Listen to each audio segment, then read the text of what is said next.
For over 1,000 years, one city was considered impossible to conquer. Its walls had never fallen, not once. Triple walls, 60 feet of stone in places. For centuries, no army had ever breached them. Constantinople, capital of the Byzantine Empire, the last living fragment of ancient Rome. At its heart stood Hagia Sophia, Wajumbrand, the largest church on earth for nearly 1,000 years. Its harbor connected Europe to Asia. Every trade route on earth seemed to pass through here. Look at the weave on this one. Truly exceptional. Come closer, best prices in the souk. But by 1453, the empire behind those walls was a shadow of what it had been. Centuries of war and plague had shrunk the empire down to the city itself, and little else. Emperor Constantine XI knew what was coming. He just didn't know when. His garrison was small, a few thousand men to defend walls built for an empire 10 times the size. A handful of foreign allies sent soldiers and ships. It would not be nearly enough. A massive iron chain sealed the harbor. No enemy ship had ever gotten past it. The people prayed. Not for victory, necessarily. Just for time. For over 1,100 years, this had been the edge of one world and the center of another. Far to the east, a young sultan had already made up his mind. This would be the year it ended. Sultan Mehmed II was 21 years old, and he had spent his entire short reign preparing for this exact moment. He brought the largest army the region had seen in generations. Some estimates put it above 80,000 men.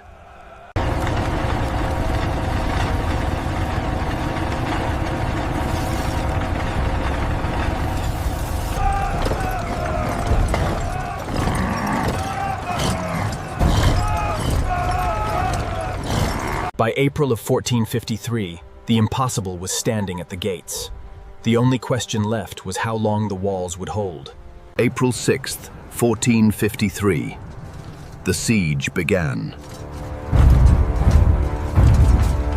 The young sultan gave the order himself. There would be no more waiting. Tens of thousands of men moved into position around the entire length of the walls. Engineers dug trenches. Gun crews built platforms. Every detail had been planned for months. At the center of it all, the great gun was rolled into place, aimed directly at the weakest section of wall. Inside the walls, bells rang out across the city. Every soldier ran for the ramparts. The Emperor rode the length of the walls himself, telling every unit the same thing. Hold the line, whatever happens! Inside the city, families barred their doors and windows. No one knew exactly what was coming, only that it would be bad. At dawn on the second day, the order finally came.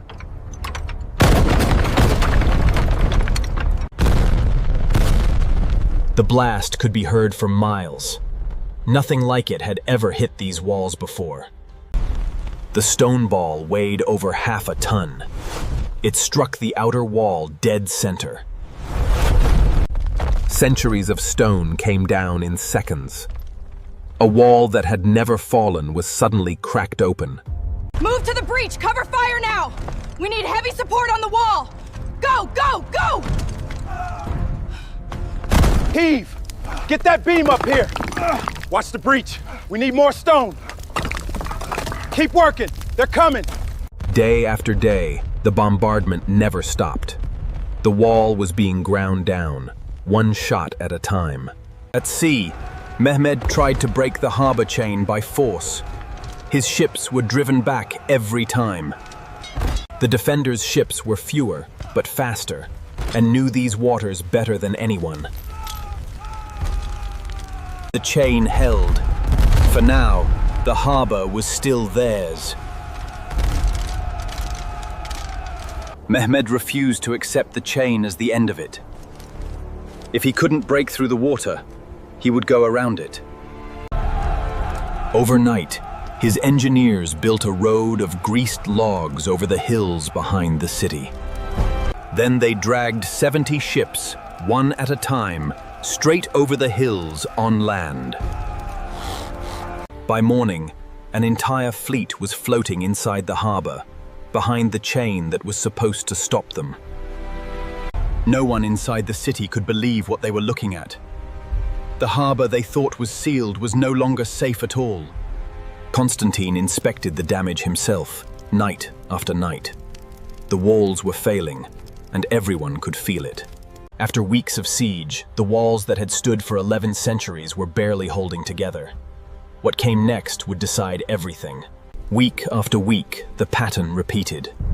Bombardment by day, desperate repairs by night. Then came the first major assault. Wave after wave of soldiers, straight at the weakest point in the wall. Defenders pushed ladders back with poles, dropped stones, fought hand-to-hand at the top of the breach. By evening, the attackers pulled back. The wall had held, but barely. The defenders were running out of everything.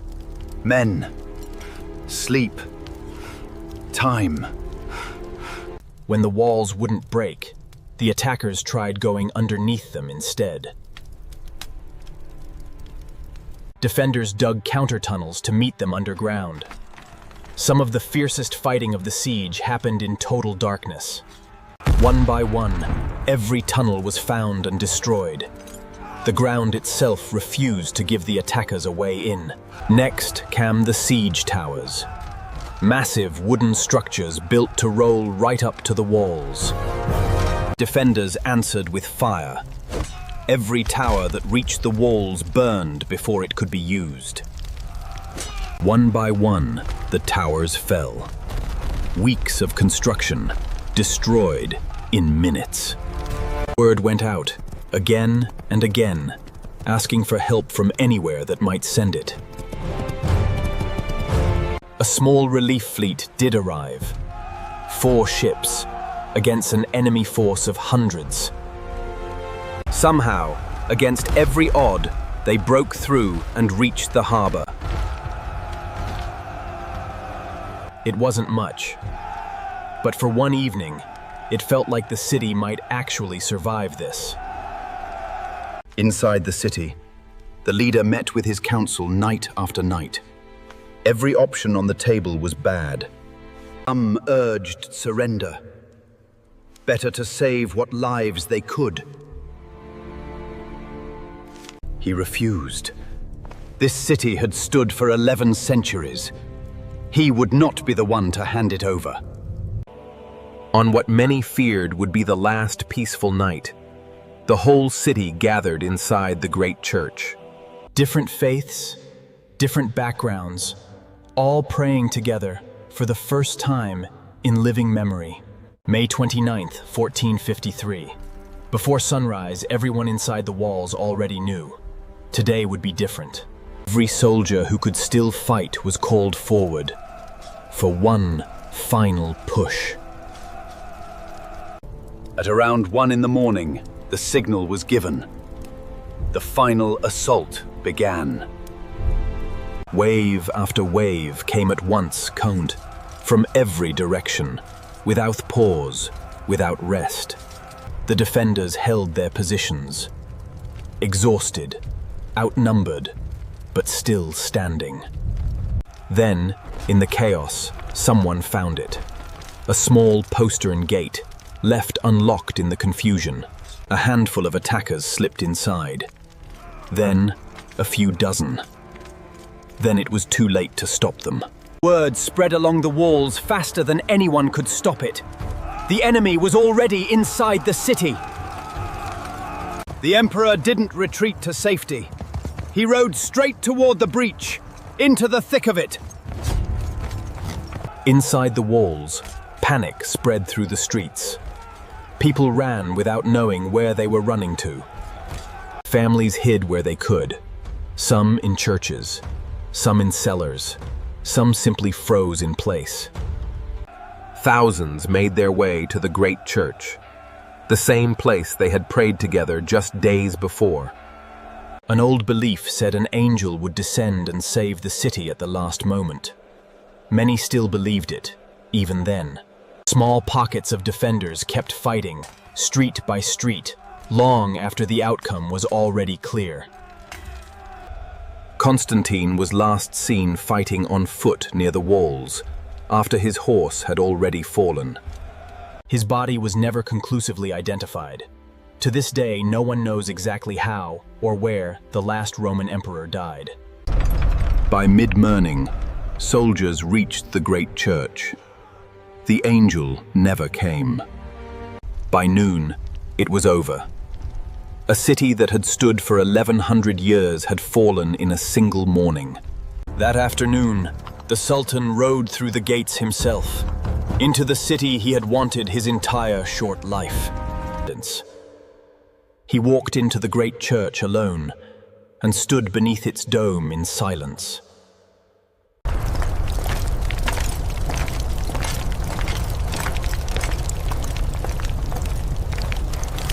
He ordered the great church protected rather than destroyed. Within days, it would be repurposed rather than ruined. Rather than erase what was there, workers simply covered it. Centuries later, that decision would matter more than anyone realized. Within weeks, life began returning to the streets. Different rulers, different flags, but the same daily rhythms. New families arrived from across the region, invited to resettle a city that had lost so much of its population. The walls that had failed to keep the city safe were repaired anyway. They would stand, in some form, for centuries more. A century after the siege, almost no one who remembered that morning was still alive. But the city they lost had become something new entirely. Some scholars fled west, carrying centuries of Greek and Roman texts with them. That knowledge would help shape what came next in Europe. Historians still debate how much this migration influenced what followed Seuss, a renewed interest in classical learning across the continent. The building at the heart of it all kept changing hands, kept changing purpose, but it never stopped standing. The city itself never really ended. It just kept becoming something else, one layer built on top of the last. Travelers came from across the world just to see it.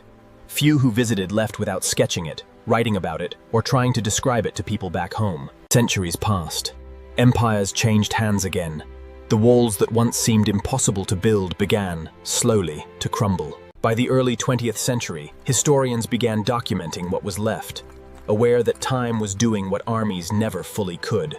Today, millions of people live inside and around what used to be the walls. Most walk past them every day without a second thought. In the 20th century, workers began removing that old plaster inside the great church. What they found underneath, the images the workers had preserved by covering them were still there, almost perfectly intact. Excavations along the old defensive line still turn up new discoveries. Arrowheads, coins, fragments of the exact... The city itself never really ended. It just kept becoming something else, one layer built on top of the last. Somewhere in that stone is still the mark of the exact moment it happened. The morning an empire that had lasted 11 centuries. By the 20th century, most people walking these streets had no idea what lay just beneath their feet. Construction crews kept running into it. Roadwork, subway tunnels, building foundations. The old city was still down there, layer after layer. In the 1930s, one such excavation uncovered an enormous mosaic floor, buried for over 1,000 years. It once covered the floor of a grand palace courtyard. Hunting scenes, children playing, everyday moments frozen in stone for over a millennium. Beneath the streets, explorers found something even stranger. A vast underground reservoir, its ceiling held up by hundreds of ancient columns. It could hold enough water to supply the entire city for months during a siege. No one has ever fully explained why two of the column bases were carved with massive faces, set deliberately upside down and sideways.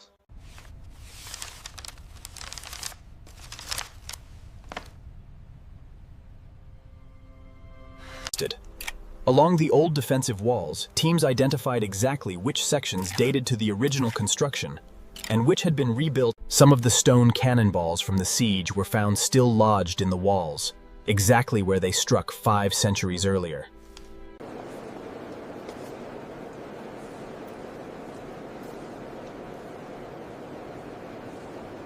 Guides now walk visitors along the exact stretch where the final breach happened, explaining a siege that reshaped 2 continents.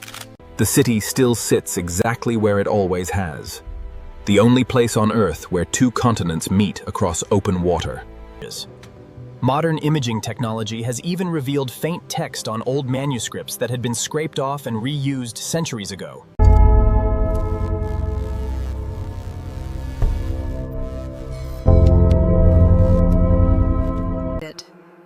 The building at the center of it all still stands, still visited by millions every year, still.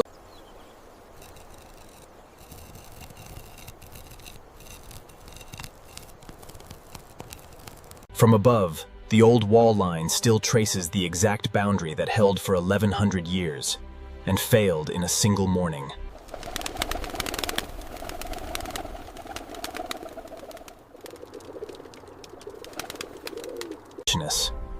The empire that fell that morning is long gone. But the city it built, lost, and became something. Not everything from that period stayed buried in the ground. Some of it had been hiding in plain sight the entire time. Monasteries scattered across the region had quietly copied and preserved texts for centuries, long before anyone thought to ask what else might still exist. In the 20th century, researchers began systematically cataloging these collections and found manuscripts no one had opened in generations. One especially fragile document turned out to be a detailed map, drawn not long after the siege, showing exactly how the city had changed. When researchers compared it to the actual remains of the walls, nearly every detail lined up almost perfectly. Even now, ordinary people occasionally stumble onto pieces of that history. A coin, a buckle, a fragment of this particular coin was minted only a few years before the siege. Whoever carried it in their pocket likely lived through everything that followed. If we look closely at this section, we can see the intricate details of the Ishtar Gate, a testament to their architectural prowess. Military historians still study the siege as one of the earliest examples of gunpowder artillery deciding the outcome of a war between old and new technology. Some historians have even built working replicas of the ships that were dragged over land that night, just to understand how it was physically possible. Math still checks out. Given enough men, enough oxen, and one desperate night, it really was possible. That same stretch of water is now one of the busiest shipping channels on Earth, carrying more traffic in a single day than the entire fleet involved in that siege. As you can see above us, these massive columns support the entire structure. They have stood here for over 1,500 years.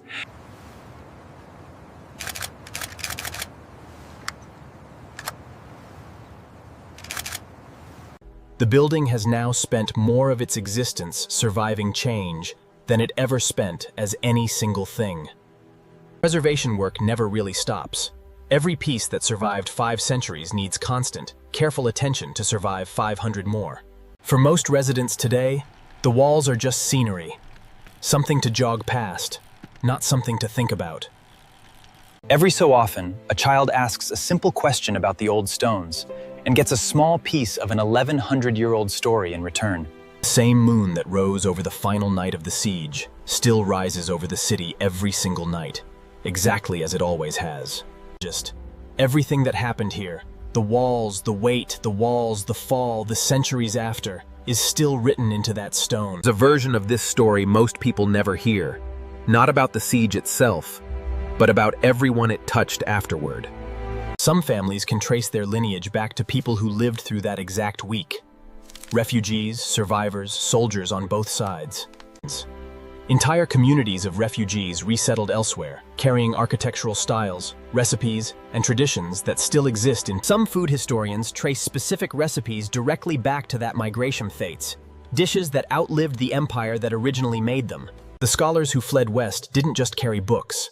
They carried an entire intellectual tradition that helped fuel a cultural transformation across Europe. Art, architecture, philosophy, fight. Historians still trace threads connecting this single event to a trade routes shifted, but they didn't disappear. New ports rose to fill roles the old city once held alone. With old trade routes disrupted, some historians argue this pushed European powers to search for entirely new paths to the east, by sea. Within decades, ships were sailing further than anyone had before, chasing new routes to the same goods that used to pass through one single city. It's strange to think that one morning in 1453 helped set in motion events that eventually connected entire continents that nobody in that city had ever heard of. As you can see, the Sahara dominates the northern region. But how did the geography influence the trade routes across? Walk through the old quarter today, and you're often standing on foundations that predate the siege by centuries, holding up buildings from every era since.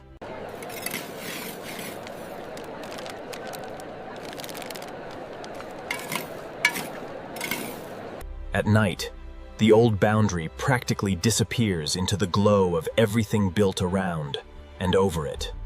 Consider the strategic importance of Harfleur. When the English finally took the city, it was a brutal victory, marked by disease. Standing here, you can feel the weight of history in these stones. The construction methods used here baffled archaeologists for decades.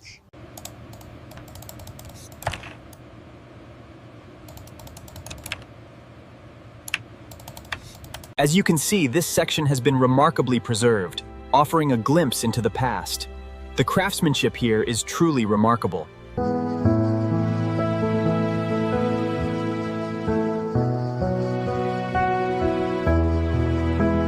Every empire that ever claimed this place eventually ended. The city itself never really did.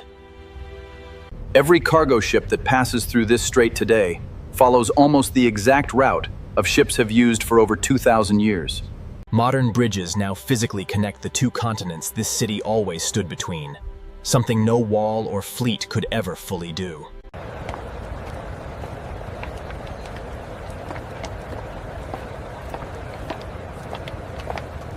The old marketplace district is still one of the busiest trading centers in the region, occupying nearly the same footprint it always has.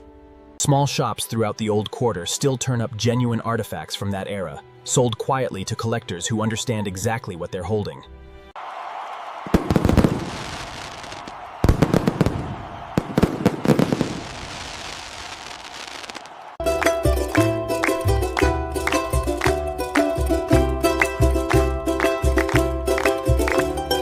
Nearby, generations of residents rest within sight of the same walls, spanning every century since that morning in 1453. Entire careers are still built around simply maintaining what's left.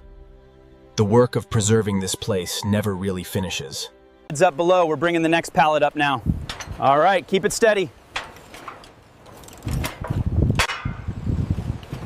And this piece here shows the main cathedral before the renovations. It's a very popular choice.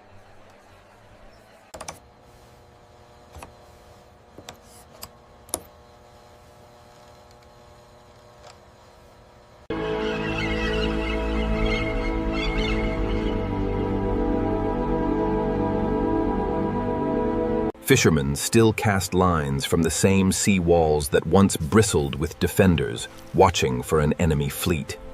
People still live directly against these walls, their daily lives quietly overlapping with a structure built to survive a war 1,100 years in the making. Grandparents still tell children simplified versions of the story on these same benches, the way it's probably been told for 500 years. At sunset, the light doesn't distinguish between what's ancient and what's modern. It just falls evenly across everything that's still standing. Every single night, someone locks the same doors that were forced open in a single violent morning 500 years ago. And every single morning, without fail, it opens again. Filmmakers keep coming back to this story, each generation trying to retell it for a new audience. Historical novels about the siege still top bestseller lists somewhere in the world almost every year. Modern life roars on right beside all of it. Stadiums, concerts, traffic, completely indifferent to the history sitting.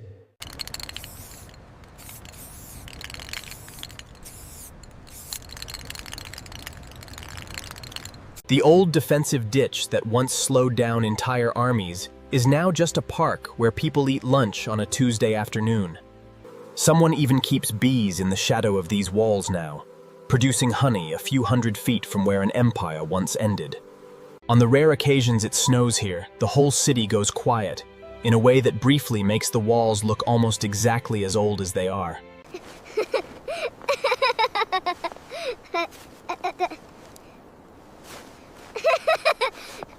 New technology keeps finding new ways to document the same walls, adding to a visual record that now spans centuries of different tools. New exhibits open regularly, each one finding a slightly different angle on the same 5 centuries of accumulated history. Summer evenings here are loud, warm, and completely alive, the opposite of everything that happened on that one morning centuries ago. We study these ruins not to look back, but to understand where we are going.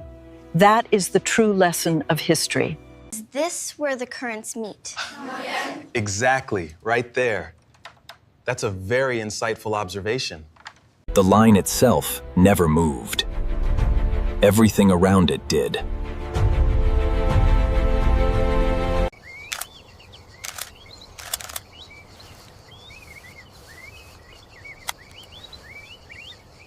Every single day begins here the same way it always has, with light landing first on the oldest thing still standing. Someone sweeps this same plaza every single morning before anyone else arrives, an unglamorous but constant.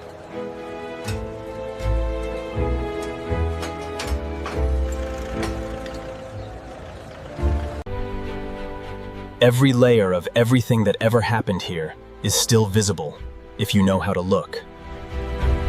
It was built, it was tested, it fell, and it never actually left.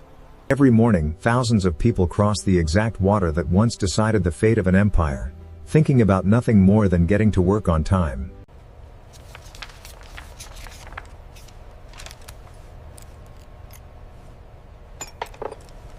Couples still choose this exact spot for wedding photos, standing in front of a building that has outlasted every single empire that ever claimed it.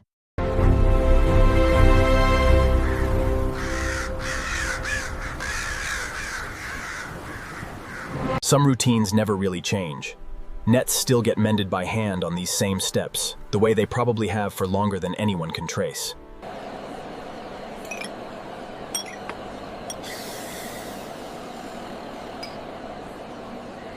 Every completed restoration feels like a small victory against time itself, even knowing another section will need attention again eventually. On the clearest nights, you can still see roughly the same stars that were visible on that final night before everything changed.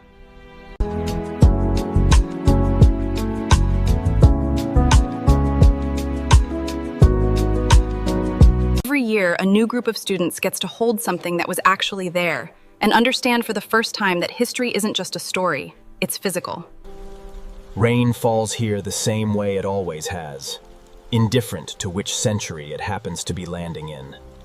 Even the local cats have claimed small corners of the walls as their own, entirely unaware of what they're sleeping against. Millions of ordinary days have happened here since that one extraordinary morning subpewning, and millions more will happen after this video ends. Somewhere in this city, right now, someone is carving, painting, writing, or building something inspired.